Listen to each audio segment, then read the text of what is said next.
lah namanya ya. bukan ngirimin duit ke bapaknya, tapi ngirimin duit ke bapaknya untuk simpanannya. Jadi kita bekerja sebagai anaknya, bekerja untuk simpanan bapaknya.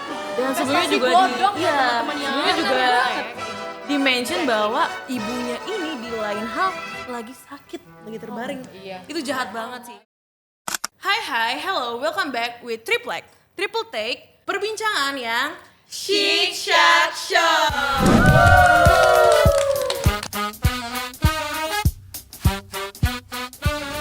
Di hari yang indah ini, back again with us. Aku Lydia. Aku Shita. Aku Anggia. Aku Raisa. Aku Kalbung. Saya Raka. Dan di episode kali ini kita mendapatkan kasus nih. Jadi aku bacain dulu ya, Fox. Nah, ada sebuah cuitan di Threads aplikasi X atau yang biasa disebutnya Twitter. Seorang mahasiswi ini membagikan screenshotan percakapan antara dia dan ayahnya. Dalam cuitan tersebut ini dia bercerita bahwa keluarganya ini telah berpisah karena ayahnya ini selingkuh dengan wanita lain nih, Fox. Sehingga kini dia ini menjadi anak yang broken home dan harus menghidupi keluarganya karena ibunya ini sakit sehingga nggak bisa bekerja. Nah, ayahnya yang udah lama tidak memberikan nafkah, keluarganya ini memilih untuk hidup bersama wanita simpanan itu. Namun belakangan ini ayahnya ini sering banget minta dikirimin uang sama anaknya karena tahu anaknya ini udah bekerja. Kemudian akhirnya setelah beberapa bulan kemudian diketahuilah bahwa uang tersebut ternyata dipakai untuk berjudi dan membiayai hidup wanita simpanan ayahnya. Oh my god. Wah, gimana nih? Aduh. Nah, kebetulan banget kita sudah mendatangkan tamu Bapak Raka yang akan membagikan sudut pandangnya sebagai seorang bapak yang mempunyai anak perempuan. Gimana nih Pak Raka? Kalau dari perspektif saya sendiri sebagai seorang ayah itu terjadi yang namanya control social cognition. Jadi mahasiswi ini dia itu ibaratnya tuh seperti air ya, air yang mengalir perumpamaan gitu saja gitu. Ya. Emang kalau bapak-bapak beda ya. Teman-temannya. Gimana tuh Pak Raka? Nah, jadi itu maksudnya begini nih. Jadi mahasiswi ini padahal kan dia tahu ya kalau bapaknya ini udah bercerai lama. Bercerai itu gara-gara apa tadi namanya? Bercerai karena ini ya, karena Cause and wanita reward. lain. Nah, Bukan udah ya? gitu. Ya, bukan. Kalau udah gitu, ibunya ini bekerja, ibunya ini sakit. Terus mau nggak mau anaknya ini bekerja kan.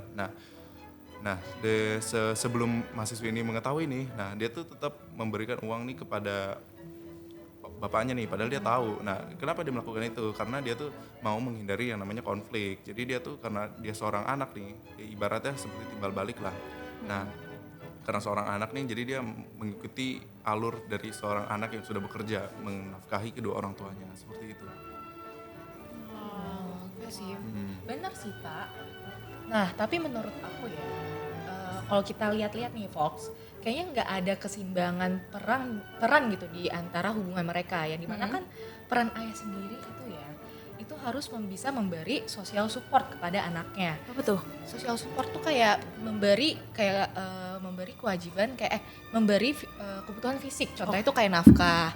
Terus kebutuhan yang tidak berwujud. Contohnya itu kasih sayang. Nah, namun kalau kita lihat nih Fox ya, mahasiswa ini kan gak dapet keduanya gitu.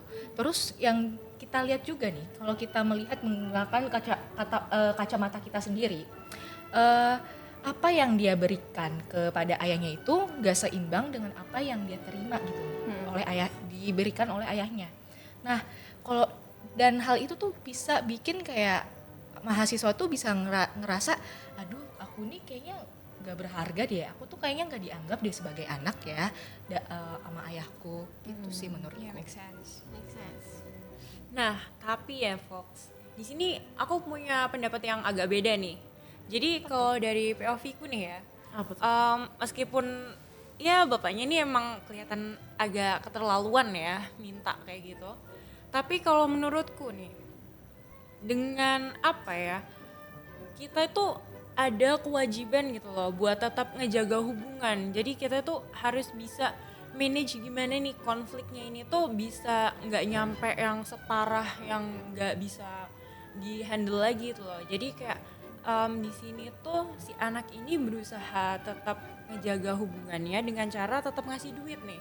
Soalnya kan takutnya kalau tiba-tiba nih nggak dikasih duit, terus akhirnya nanti bapaknya tuh tiba-tiba memutus hubungan dan akhirnya ya gitu deh. Wah ini beda nih. Soalnya kalau dariku sendiri, buat kita memaintain relationship itu nggak cuman ngirim-ngiriman duit ya. Emangnya kita siapa gitu? Emangnya semua kita tentang uang. Benar, nggak semuanya tentang uang. Walaupun semua orang pasti suka uang ya.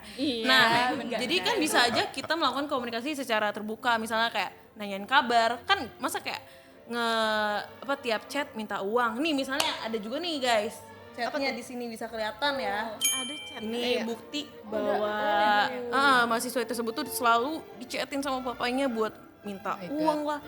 Nah, ini sudah berkali-kali dia mengirimkan seperti itu teman-teman. Jadi mungkin ini ada sangkut pautnya sama yang namanya legitimate power. Gimana? Apa tuh Pak? Waduh, Apa agak tuh Kak Raisa? Keren ya Soalnya agak istilahnya. susah ya. Iya, benar. Susah banget. Apa tuh Jadi istilahnya? legitimate power ini jadi kayak si bapaknya ini merasa dia kan bapak ya. Dia tuh mempunyai semacam kedudukan yang lebih tinggi. Ya memang sih kayak emang bapak sama anak tinggian bapak. Bener, itu bapakku lah. juga kok. Lanjut. Nah, jadi bapaknya tuh teman-teman.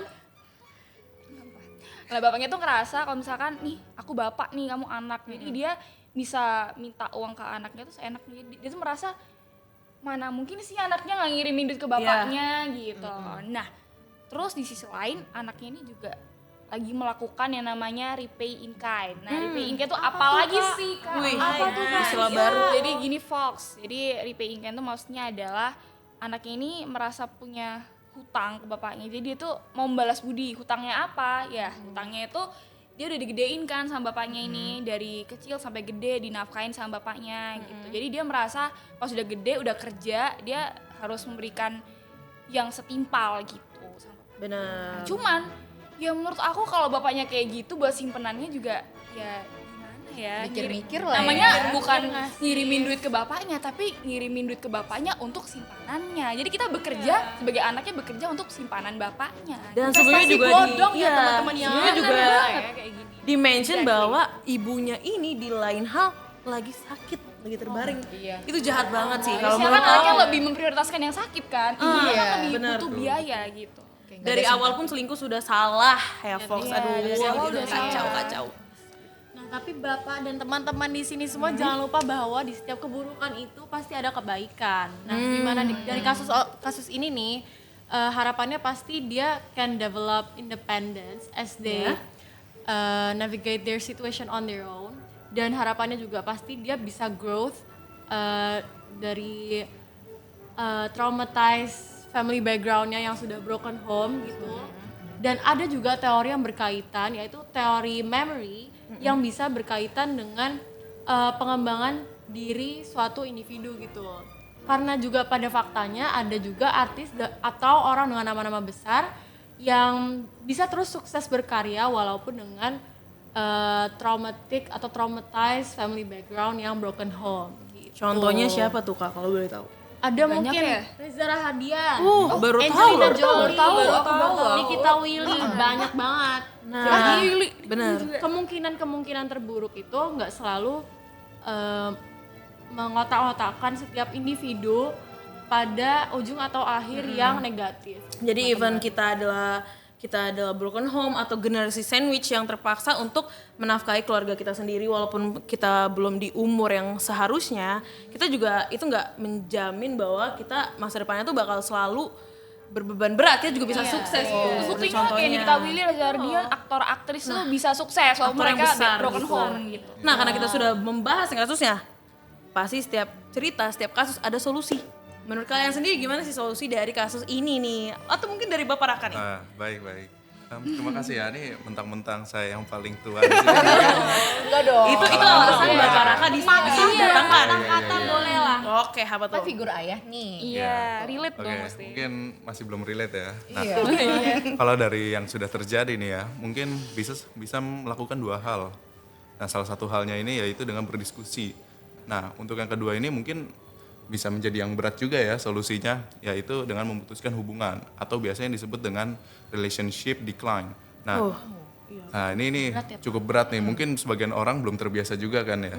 Nah, solusi tadi itu bisa menjadi salah satu cara yang mungkin bisa dilakuin oleh mahasiswi ini. Mungkin dari teman-teman ada tambahan. Tapi emang benar sih kata Praka tadi, kalau dari aku sendiri ya, walaupun ini agak kontroversial, tapi menurut aku memutus hubungan dengan orang tua itu sangat normal. Kalau dari aku sendiri, jikalau itu sudah dirasa toksik, dia tuh tidak bisa menolak, dia nggak berani untuk say no. Nah, solusi dari aku sendiri untuk anaknya ini, untuk mahasiswi ini, dia tuh bisa lah secara low konteks dia langsung terang-terangan, to the point. Pak, aku tidak bisa nih terus-menerus men-TF Bapak duit gitu. Secara dia sendiri kan Punya kebutuhan lain kan. dia merawat ibunya juga dan juga dia nggak ada bapaknya yang menafkahi hidupnya seperti itu. Kalau misalnya dari teman-teman sendiri ada nggak solusi yang lain? Kalau dari aku ya, gimana pun juga family, bapak dan ibu itu adalah blood related yang pastinya ya gimana pun surga kita ada di mereka gitu. Tapi kalau misalkan serasa masalahnya udah terlalu berat dan kembali ke kalian masing-masing, kalau udah terlalu berat, udah terlalu toksik, udah gak banget deh pokoknya. Ya kalau misalkan dari bapak sendiri tadi kan usulnya adalah ada relationship decline. Tapi mungkin itu bagi beberapa orang terlalu sulit. Iya betul sih. Betul banget. Mungkin alternatifnya bisa dengan setting boundaries ya atau Iya, benar. batasan. Yaitu mungkin kalau misalkan dari kasus ini tidak terus-terusan mentransfer duit gitu, karena kan di sini posisinya juga anak tuh pasti punya hak dan kebutuhannya gitu, apalagi dengan kondisi ibunya yang lagi sakit tapi bapaknya seperti tidak mengerti kondisi anak dan mantan istrinya gitu yang sedang sakit dan berkebutuhan lebih gitu, kok bapaknya malah minta-minta terus. Kok malah nambahin beban buat Iya, anaknya gitu ya betul. kasarannya. Ya itu sih kalau saran dari saya sebagai pandangan kacamata dari mahasiswa. Oke. Kayaknya nih di tiap cerita sudah pasti ada ujungnya ya, karena kita sudah menyampaikan tiap pendapat kita untuk kasus ini. Fox yang ingin menyuarakan pendapatnya juga bisa komen di comment section di bawah ini. Oke, bye bye Fox.